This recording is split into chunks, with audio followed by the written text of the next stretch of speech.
অখণ্ডমণ্ডলকারং ব্যক্তং যেন চরাচরং তৎপদদর্শিতং যেন তস্मै শ্রী গুরবে নমঃ। ঠাকুর, মা ও স্বামীজির চরণে শতকোটি প্রণাম জানিয়ে আজকের পাঠ শুরু করব। আজ ঠাকুর দক্ষিণেশ্বরের কালী মন্দিরে কৃষ্ণ দশমী তিথি, ভাদ্র মাস, 26শে সেপ্টেম্বর 1883 খ্রিস্টাব্দ। বারটি ছিল বুধবার। তো এই বুধবারে ঠাকুরের কাছে ভক্ত সমাগম কম হতো, কেননা বুধবার কাজের দিন, সকলেরই কাজকর্ম থাকে। সেই জন্য ভক্তরা প্রায় রবিবার অবসর পাইলেই ঠাকুরকে দর্শন করিতে আসেন। মাস্টার আজ বেলা 1:30টার সময় ছুটি পাইয়াছেন। ছুটি পাইয়া মাস্টার 3টার সময় দক্ষিণেশ্বরে কালী মন্দিরের ঠাকুরের কাছে উপস্থিত। মাস্টার যখন দক্ষিণেশ্বরে আসিয়াছেন, সেই সময় লাট্টু আর রাখাল ঠাকুরের কাছে ছিলেন। তারা প্রায়ই থাকেন ঠাকুরের কাছে। আজ 2 ঘন্টা পূর্বে কিশোরী আসিয়াছে, আর ঘরের ভিতর ঠাকুর ছোট্ট খাটটির উপর বসিয়া আছেন। মাস্টার আসিয়ায় ঠাকুরকে ভূমিষ্ঠ হইয়া প্রণাম করিলেন। ঠাকুর তাহাকে কুশল জিজ্ঞাসা করিয়া নরেন্দ্রের কথা পাড়িলেন। ঠাকুর মাস্টারকে বলিলেন, হ্যাঁ গা, নরেন্দ্রের সঙ্গে দেখা হয়েছিল নাকি? তারপর হাসিয়া বলিলেন, নরেন্দ্র বলেছে উনি নাকি এখনো কালী ঘরে যান, যখন ঠিক হয়ে যাবে তখন আর কালী ঘরে যাবেন না। তা এখানে মাঝে মাঝে আসে বলে তার বাড়ির লোকেরা খুব তাকে বেজার হয়। সেদিন এখানে এসেছিল গাড়ি করে, অবশ্য গাড়ি ভাড়াটা সুরেন্দ্র দিয়েছিল। তাই নরেন্দ্রের পিসি সুরেন্দ্রের বাড়ি গিয়ে খুব ঝগড়া করেছিল। ঠাকুর নরেন্দ্রের কথা কহিতে কহিতে সেখান থেকে গাত্রোত্থান করিলেন। তিনি কথা কহিতে কহিতে উত্তর পূর্ব বারান্দায় গিয়া দাঁড়াইলেন। সেখানে হাজরা, কিশোরী, রাখাল ও আরো অন্যান্য ভক্তরা আছেন। এদিকে অপরাহ্ন হইয়াছে। ঠাকুর বলিলেন, হ্যাঁ গা, তুমি যে আজ বড় এলে, আজ তোমার স্কুল নাই? তখন মাস্টার তাহাকে বলিলেন, স্কুল ছিল, কিন্তু আজ 1:30টার সময় স্কুল ছুটি হয়ে গেছে। ঠাকুর আবার বললেন, কেন, এত সকাল ছুটি হয়ে গেল কেন? মাস্টার তখন তাকে বলিলেন, বিদ্যাসাগর মহাশয় স্কুল দেখতে এসেছিলেন। স্কুল তো বিদ্যাসাগরের, তাই তিনি এলে ছেলেদের একটু আনন্দ করবার জন্য ছুটি দেওয়া হয়। ঠাকুর শ্রী রামকৃষ্ণ তখন বললেন, বিদ্যাসাগর সত্য কথা কয় না কেন বলতে পারো? সত্য বচন পরস্ত্রী মাতৃ সমান, এই সে হরি না মিলে তুলসী ঝুট জবান। সত্যতে থাকলে তবেই ভগবানকে পাওয়া যায়। যদি তুমি সত্যের পথে না থাকো, তাহলে তুমি ভগবানকে পাবে না। সেদিন বিদ্যাসাগর আমাকে বললে যে এখানে আসবে, কিন্তু সে আর এলো না। পণ্ডিত আর সাধু অনেক তফাৎ। শুধু যে পণ্ডিত তার কামিনী কাঞ্চনে মন আছে, আর সাধুর মন শুধু হরিপাদপদ্মে থাকে। পণ্ডিত বলে এক আর করে আর এক। সাধুর কথা ছেড়ে দাও। যাদের হরিপাদপদ্মে মন, তাদের কাজ আর কথা সব আলাদা। কাশীতে নানকপন্থী ছোকরা সাধু দেখেছিলাম, তার উমের তোমার মতোই হবে। সে আমায় বলতো প্রেমী সাধু। তো কাশীতে তাদের মঠ আছে। একদিন আমায় সেখানে নিমন্ত্রণ করে নিয়ে গেল। তা মহন্তকে দেখল যেন একটি গিন্নি। তাকে জিজ্ঞাসা করলাম, আচ্ছা, উপায় কি বলতে পারেন? সে তখন বললে, কলিযুগের নারদীয় ভক্তি। সে পাঠ করছিল। পাঠ শেষ হলে সে বলতে লাগলো, জলেই বিষ্ণু, স্থলে বিষ্ণু, বিষ্ণু পর্বত মস্তকে, সর্বম বিষ্ণুময়ং জগৎ। সবশেষে বললে, শান্তি শান্তি প্রশান্তি। তা একদিন গীতা পাঠ করলে, তা তার এমনি আঁট, সে বিষয় লোক দিকে চেয়ে গীতা পড়বে না। সে আমার দিকে চেয়ে পড়লে। সেজবাবু ছিল সেখানে। সে সেজবাবুর দিকে পিছন ফিরে পড়তে লাগলো। সেই নানকপন্থী সাধুটি বলেছিল, উপায় একমাত্র নারদীয় ভক্তি। মাস্টার তখন ঠাকুরকে জিজ্ঞাসা করিলেন, ও সাধুরা কি বেদান্তবাদী নয়? ঠাকুর শ্রীরামকৃষ্ণ বললেন, হ্যাঁ, ওরা বেদান্তবাদী, কিন্তু ভক্তিমার্গ মানে কি জানো? এখন কলিযুগে বেদমত চলে না। একজন বলেছিল, গায়ত্রীর পুরস্চরণ করব। আমি তাকে বললাম, কেন? কলিতে তন্ত্রোক্ত মত, তন্ত্র মতে কি পুরস্চরণ হয় না? বৈদিক কর্ম বড় কঠিন, তাতে আবার দাসত্ব। এমনি আছে যে 12 বছর না কত ওই রকম দাসত্ব করলে তাই হয়ে যায়। আর যাদের অতদিন দাসত্ব করলে তাদের সত্তা হয়ে যায়। তাদের রজ তম এইসব গুণ, জীব হিংসা, বিলাস, এই এসে পড়ে তাদের সেবা করতে করতে। শুধু দাসত্ব নয়, আবার পেনশন খায়। একটি বেদান্তবাদী সাধু এসেছিল। তো সে মেঘ দেখে নাচত, ঝড় বৃষ্টিতে খুব আনন্দ করত। আর ধ্যানের সময় যদি কেউ কাছে গেলে সে বড় চটে যেত। আমি তার কাছে একদিন গিয়েছিলাম। তো যাওয়াতে সে ভারী বিরক্ত। সে সর্বদাই বিচার করত, ব্রহ্ম সত্য, জগৎ মিথ্যা। মায়াতে নানা রূপ দেখাচ্ছে, তাই ঝাড়ের কলম লয়ে বেড়াতো। ঝাড়ের কলম দিয়ে দেখলে নানা রং দেখা যায়। বস্তুত কোনো রং নাই, তেমনি বস্তুত ব্রহ্ম বই আর কিছু নাই।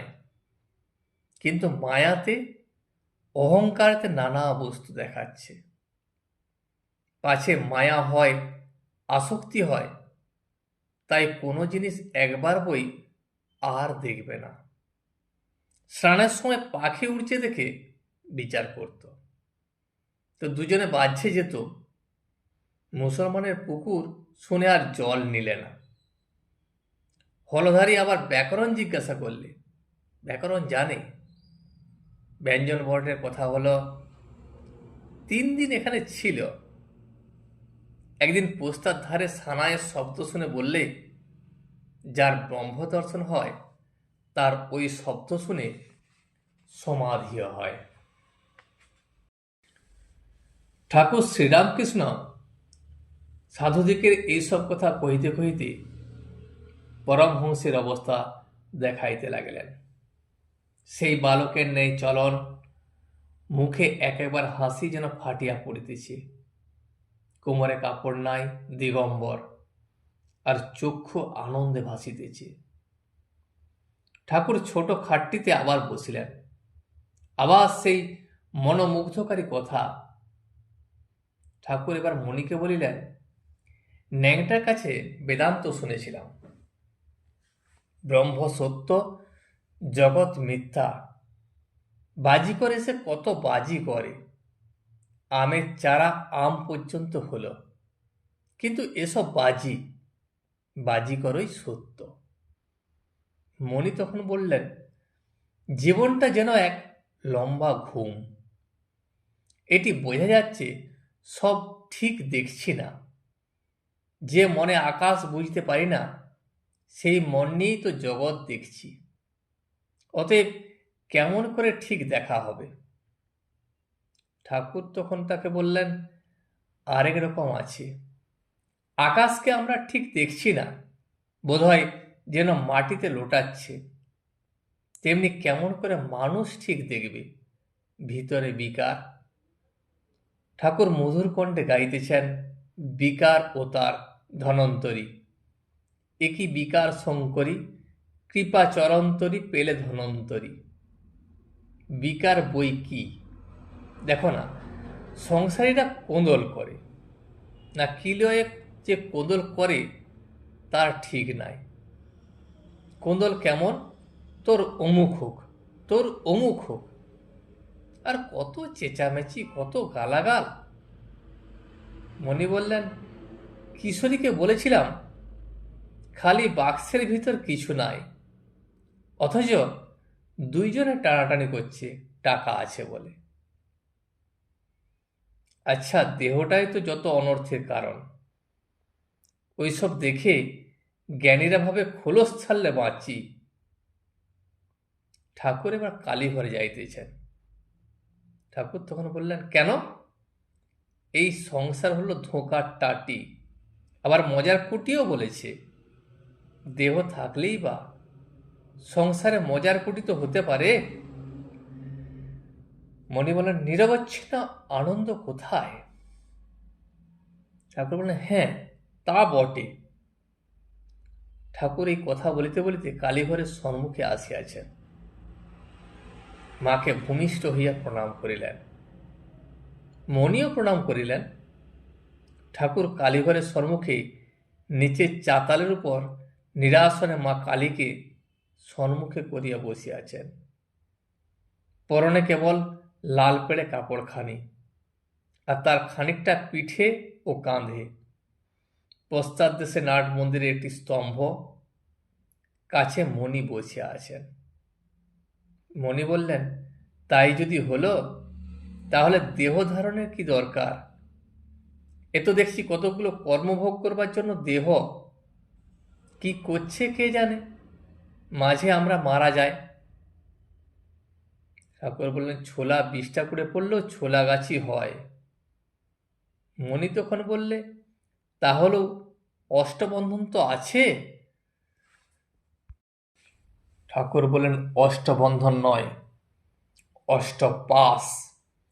তা থাকলেই বা তাঁর কৃপা হলে এক মুহূর্তেই অষ্টপাশ চলে যেতে পারে। কিরকম জানো? যেমন 1000 বৎসরের অন্ধকার ঘর, আলো লয়ে এলে এক্ষণে অন্ধকার পালিয়ে যায়, একটু একটু করে যায় না, যেন ভেলকিবাজি করে দেখেছ। অনেকে কেরো দেওয়া দড়ি একধার একটা জায়গায় বাঁধে, আরেক ধার নিজে হাতে ধরে ধরে দড়িটাকে 2-1 বার নাড়া দেয়, আর নাড়াও দেওয়া আর সব গেরো খুলেও যাওয়া। কিন্তু অন্য লোকে সেই গেরো প্রাণপণ চেষ্টা করেও খুলতে পারে না। গুরুর কৃপা বলে সব গেরো এক মুহূর্তেই খুলে যায়। আচ্ছা, কেশব সেন এত বদলালো কেন বলো দেখি? এখানে কিন্তু খুব আসতো। এখান থেকে নমস্কার করতে শিখলে।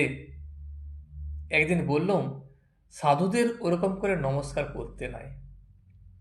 একদিন ঈশানের সঙ্গে কলকাতায় গাড়ি করে যাচ্ছিল।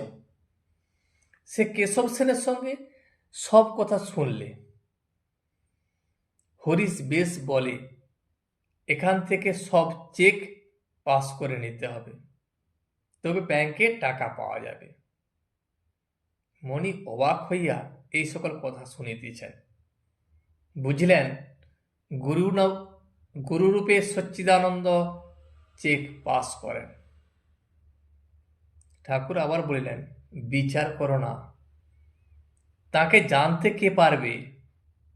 ন্যাংটা বলতো, শুনে রেখেছি, তাঁরই এক অংশে এ ব্রহ্মাণ্ড। হাজরার বড় বিচার বুদ্ধি, সে হিসাব করে, এতখানিতে জগৎ হলো, এতখানি বাকি রইল। তার হিসাব শুনে আমার মাথা টনটন করে। আমি জানি আমি কিছুই জানি না। কখনো তাকে ভাবি ভালো, আবার কখনো ভাবি মন্দ, তার আমি কি বুঝব? মণি বললেন, আজ্ঞা হ্যাঁ, তাকে কি বুঝা যায়? যার যেমন বুদ্ধি সেইটুকু নিয়ে মনে করে আমি সবটা বুঝে ফেলেছি। আপনি যেমন বলেন একটা পিঁপড়ে চিনির পাহাড়ের কাছে গিয়েছিল, তার একদানায় পেট ভরল বলে মনে করে এবারে সব পাহাড়টা সে বাসায় নিয়ে যাব।